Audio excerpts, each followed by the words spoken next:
Hello കുട്ടികളെ, ഇന്ന് നമ്മൾ പഠിക്കാൻ പോകുന്നത് 7th സ്റ്റാൻഡേർഡിലെ ഹിന്ദി റിവിഷൻ.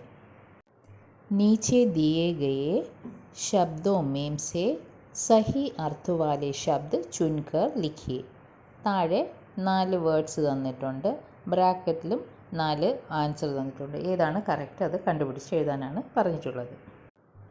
സൂര്യ, ജൽ, വൃക്ഷ്, പുഷ്പ്. അപ്പോൾ ഇതിൻ്റെ ആൻസർ ബ്രാക്കറ്റിൽ തന്നിട്ടുണ്ട്. ഏതാണ്? ഫസ്റ്റ് സൂര്യ. സൂര്യന് എങ്ങനെയാണ് വേറൊരു ആൻസർ മീൻസ് വേറൊരു വേർഡ് എങ്ങനെ പറയാം സൂര്യന്? സൂരജ്. നെക്സ്റ്റ് ജൽ, ജലിന് പാനി അങ്ങനെയും പറയാം. വൃക്ഷ്, വൃക്ഷത്തിൻ്റെ വേറൊരു വേർഡ് എന്താണ്? പേർഡ്. ലാസ്റ്റ് വൺ പുഷ്പ്, പുഷ്പിന് എന്ത് പറയാം? ഫൂൽ. നെക്സ്റ്റ് ക്വസ്റ്റ്യൻ, मावलिनोग गाँव को कब एशिया का सबसे साफ सुथरा गाँव घोषित किया गया? എപ്പോഴാണ് മാവ്ലിനോഗ് ഗ്രാമം ഏഷ്യയിലെ ഏറ്റവും വൃത്തിയുള്ള ഗ്രാമമായി പ്രഖ്യാപിച്ചത്? ആൻസർ 2003. അടുത്തത്, മാവ്ലിനോഗ് ഗാവ് में सफाई का कार्य കോൺ കർത്താ ഹേ?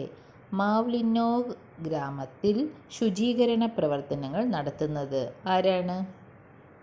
ഗാവ് വാലെ ഖുദ് ഹി, അവിടുത്തെ ഗ്രാമവാസികൾ തനിയാണ് അവിടെ വൃത്തിയാക്കുന്നത്.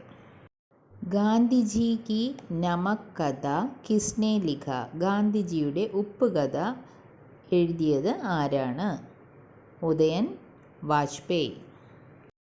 അടുത്ത ക്വസ്റ്റ്യൻ, भारत को गांधी जी ने किसके चंगुल से छुड़ाना चाहते थे? ആരുടെ പിടിയിൽ നിന്നാണ് ഗാന്ധിജി ഇന്ത്യയെ മോചിപ്പിക്കാൻ ആഗ്രഹിച്ചത്? ആരുടെ കയ്യിൽ നിന്നാണ്? ബ്രിട്ടീഷുകാരുടെ അല്ലേ? അപ്പോൾ ആൻസർ അംഗ്രേസോം കെ. യഹ് ധർത്തി ഹേ ഉസ് കിസാൻ കി കിസ്കി കവിത ഹേ? കേദാർനാഥ് അഗ്രവാൾ. ഇതൊക്കെ ഓൺവേർഡായിട്ട് ചോദിക്കാൻ ചാൻസ് ഉള്ള ക്വസ്റ്റ്യൻസ് ആണ്, അപ്പോൾ പഠിക്കുക. ഇതോടുകൂടി ഇന്നത്തെ ക്ലാസ് അവസാനിക്കുകയാണ്. ക്ലാസ് ഇഷ്ടമായാൽ ചാനൽ സബ്സ്ക്രൈബ് ചെയ്യുക. Thank you.